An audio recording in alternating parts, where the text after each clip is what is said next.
Queridos amigos, sejam bem-vindos ao canal Videira Espírita. Meu nome é Cristina Brito e este é o programa Projeto 15 Minutos, o Evangelho segundo o Espiritismo.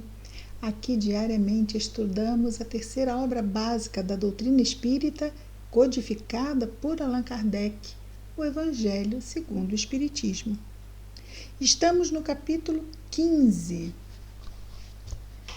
O capítulo 15, fora da caridade não há salvação.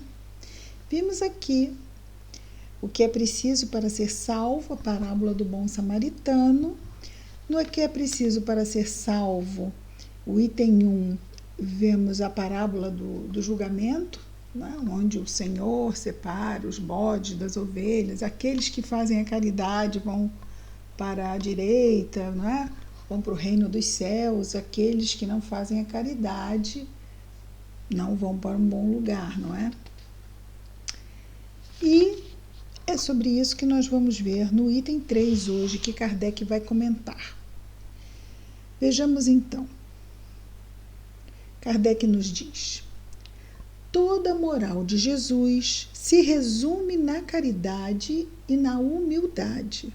Quer dizer, nas duas virtudes contrárias ao egoísmo e ao orgulho. Em todos os seus ensinamentos, ele mostra essas virtudes como sendo o caminho da felicidade eterna. Bem-aventurados, disse ele, os pobres de espírito, quer dizer, os humildes, porque deles é o reino dos céus.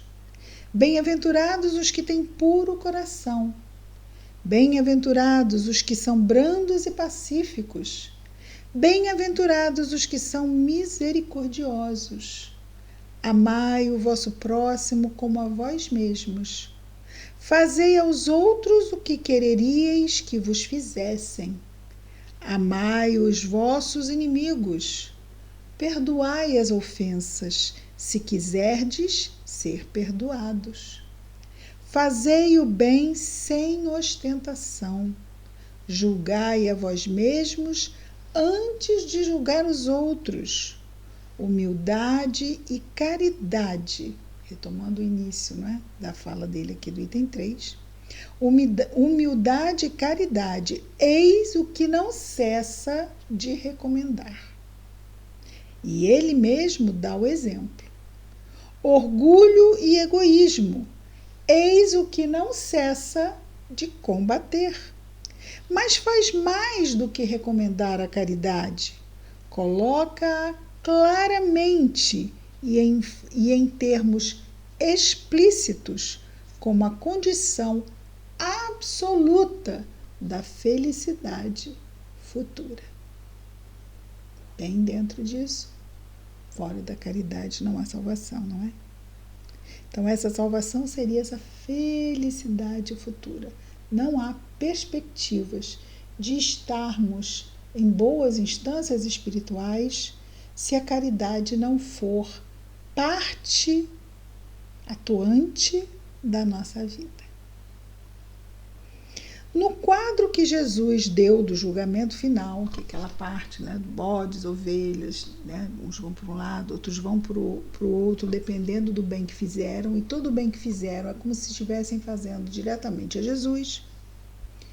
Então, no quadro que Jesus deu do julgamento final, é preciso, como em muitas outras coisas, separar a figura da alegoria. Sim, não são bodes, nem são ovelhas, não é? Há homens como aqueles a quem falava, ainda incapazes de compreenderem as coisas puramente espirituais, devia apresentar imagens materiais, como essas que acabamos de dizer, surpreendentes e capazes de impressionar. E ele usa, não é? Ele fala aqui, fala de inferno, não é? Fala de sofrimentos, suplícios eternos. Então, aqui, malditos, ide para o fogo eterno. Não usa a palavra inferno, mas fala de fogo eterno. Aí ele diz que foi preparado para o diabo e para os seus anjos. Então, toda essa alegoria, ela tem uma correspondência espiritual. Mas para o ser humano daquela época, de 2000 anos atrás, ia ser totalmente incompreensível. Então, Jesus usa de figuras que ajudam a compreender o impacto das suas lições, a importância dessas lições. Então é isso aqui que Kardec diz: há homens como aqueles a quem falava, ainda incapazes de compreenderem as coisas puramente espirituais, devia apresentar imagens materiais, surpreendentes e capazes de impressionar, para melhor ser aceito seu ensinamento.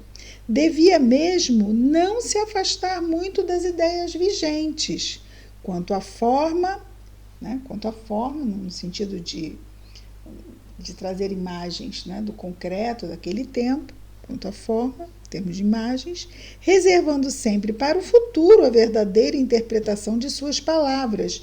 E hoje temos a doutrina espírita, que também nos ajuda. E pontos sobre os quais não podia se explicar claramente.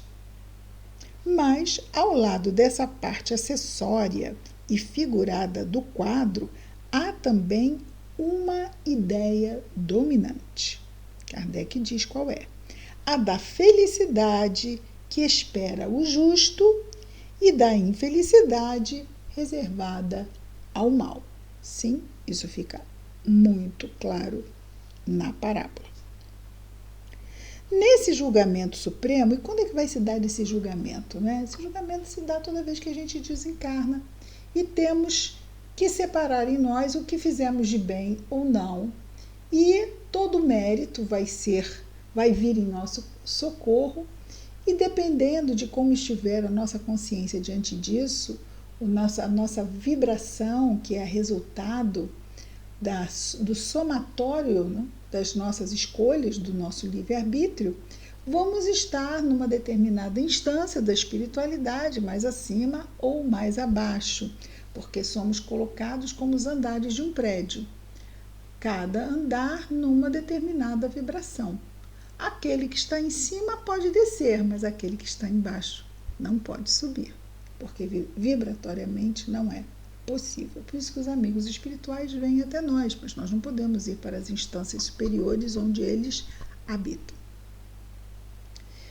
Continua o nosso Allan Kardec dizendo: nesse julgamento supremo, quais são os considerandos da sentença? Quer dizer, quais são os critérios usados para se chegar à sentença?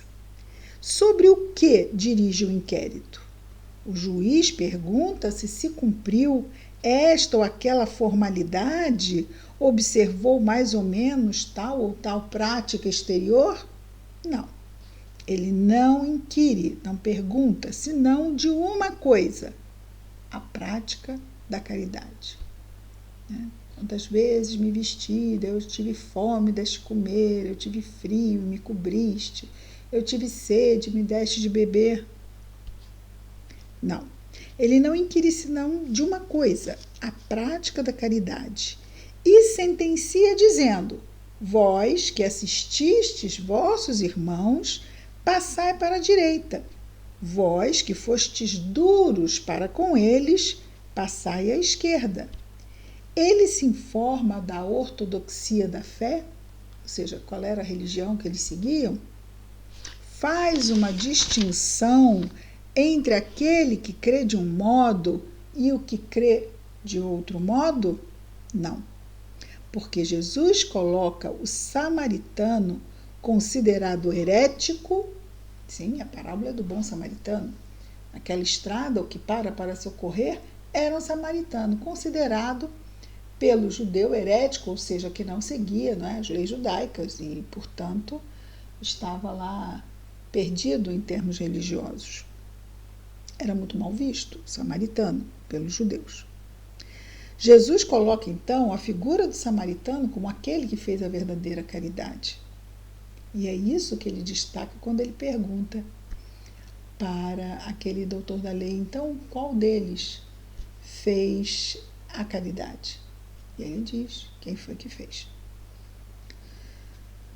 seguiu a lei, não é? Fez a caridade, não. Ele diz qual foi aquele que cumpriu a lei, o mandamento de fazer ao próximo como a si mesmo, como dizia a lei, que foi lá o início da conversa do doutor da lei com Jesus. Voltando aqui a Kardec,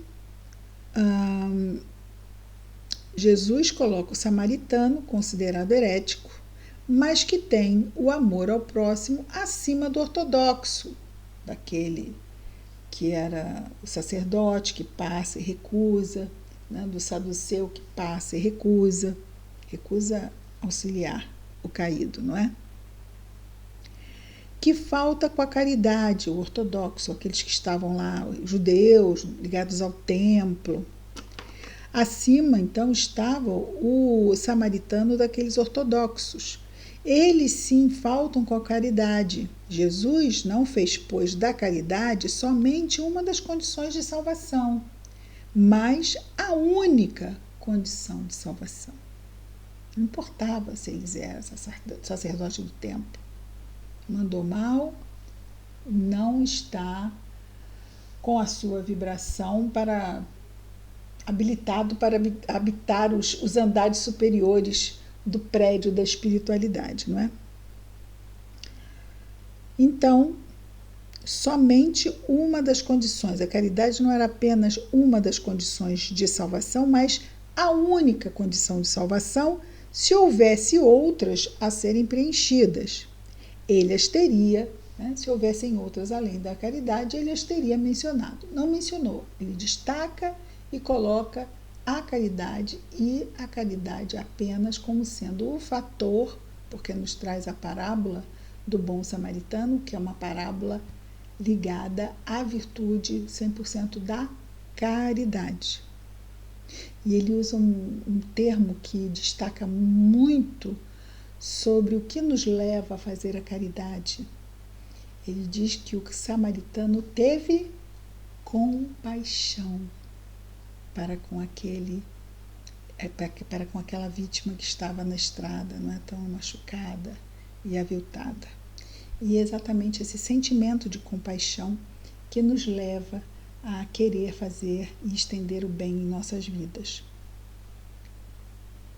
Kardec conclui essa parte nos dizendo: se coloca a caridade no primeiro plano das virtudes, Jesus, é porque a caridade, encerra implicitamente, ou seja, dentro dela, todas as outras virtudes. Então, a caridade, ela inclui todas as outras virtudes: a humildade, a doçura, a benevolência, a indulgência, a justiça, etc. E porque a caridade é a negação absoluta do orgulho e do egoísmo. Então, assim, por que Jesus destaca a caridade como sendo a única responsável pela nossa salvação, né? Pelo nosso bom encaminhamento espiritual na nossa vida imortal?